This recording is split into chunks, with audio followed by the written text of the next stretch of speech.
बाबा बर्फानी नहीं, बाबा अमरनाथ कहो, जानिए प्राचीन इतिहास। जी हाँ दोस्तों, अमरनाथ गुफा के पीछे का प्राचीन इतिहास क्या है अमरनाथ की सच्ची कहानी, कैसे बनता है वहाँ शिवलिंग, आज मैं आपको सब बताने जा रही हूँ। तो पूरा स्टोरी जरूर सुनिएगा। चलिए शुरू करते हैं। अमरनाथ गुफा श्रीनगर से करीब 145 किलोमीटर की दूरी पर स्थित है। अमरनाथ गुफा हिमालय पर्वत श्रेणियों में स्थित एक पर्वत की गुफा है। समुद्र तट से 3,978 मीटर की ऊंचाई पर स्थित यह गुफा 150 फीट ऊंची और करीब 90 फीट लंबी है। अमरनाथ यात्रा पर जाने के लिए दो रास्ते हैं, एक पहलगाम होकर जाता है और दूसरा सोनमार्ग बालटाल से होकर जाता है। यानी देश भर के किसी भी क्षेत्र से पहले पहलगाम या बालटाल पहुंचना होता है। इसके बाद की यात्रा पैदल की जाती है। पहलगाम से अमरनाथ जाने का रास्ता सरल और सुविधाजनक समझा जाता है। बालटाल से अमरनाथ गुफा की दूरी 14 किलोमीटर है, लेकिन यह मार्ग पार करना मुश्किल भरा होता है। इसी वजह से अधिकतर यात्री पहलगाम के रास्ते से अमरनाथ जाते हैं। अमरनाथ गुफा हिंदुओं का प्रमुख तीर्थ स्थल है। इसके बारे में बहुत भ्रम फैलाया जाता है। आजकल बाबा अमरनाथ को बाबा बर्फानी कहकर प्रचारित करने का प्रचलन भी चल रहा है। इसी तरह धर्म का बिगाड़ होता है। इसी असल में यहाँ अमरेश्वर महादेव का स्थान है। प्राचीन काल में इसे अमरेश्वर कहा जाता था। यह बहुत ही गलत धारणा फैलाई गई है कि इस गुफा को पहली बार किसी मुस्लिम ने 18वीं 19वीं शताब्दी में खोज निकाला था। यह गुज्जर समाज का एक गडरिया था जिसे बूटा मालिक कहा जाता है। क्या गडरिया इतनी ऊंचाई पर जहां ऑक्सीजन नहीं के बराबर रहती है वहां अपनी बकरियों को चराने ले जाया करता था। स्थानीय इतिहासकार मानते हैं कि 1869 में ग्रीष्म काल में गुफा की खोज से की गई थी और पवित्र गुफा की पहली औपचारिक तीर्थ यात्रा 3 साल बाद 1872 में आयोजित की गई थी। इस तीर्थ यात्रा में मालिक के साथ थे स्वामी विवेकानंद ने 1898 में 18 अगस्त को अमरनाथ गुफा की यात्रा की थी और बाद में उन्होंने उल्लेख किया कि मैंने सोचा कि बर्फ का लिंग स्वयं शिव है। मैंने ऐसी सुंदर, इतनी प्रेरणादायक कोई चीज नहीं देखी और ना ही किसी धार्मिक स्थल का इतना आनंद लिया। खराब मौसम।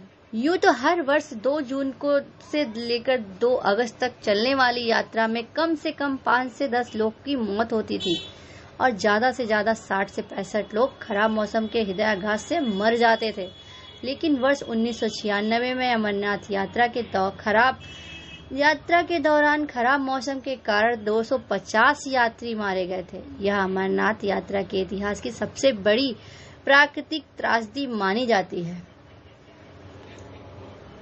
कितनी प्राचीन है यह गुफा, आइए जानते हैं। पौराणिक मान्यता है कि एक बार कश्मीर की घाटी जलमग्न हो गई थी। उसमें एक बड़ी झील का रूप ले लिया था। जगत के प्राणियों की रक्षा के लिए उद्देश्य से ऋषि कश्यप ने इस जल को अनेक नदियों और छोटे छोटे जल स्तरों के द्वारा बहा दिया।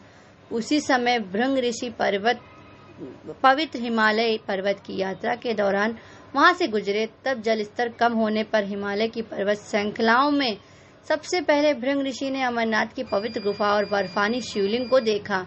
मान्यता है कि तब से ही यह स्थान शिव आराधना का प्रमुख देवस्थान बन गया और अनगिनत तीर्थयात्री शिव के अद्भुत स्वरूप को दर्शन के लिए इस दुर्गम यात्रा की सभी कष्ट और पीड़ाओं को सहन कर लेते हैं।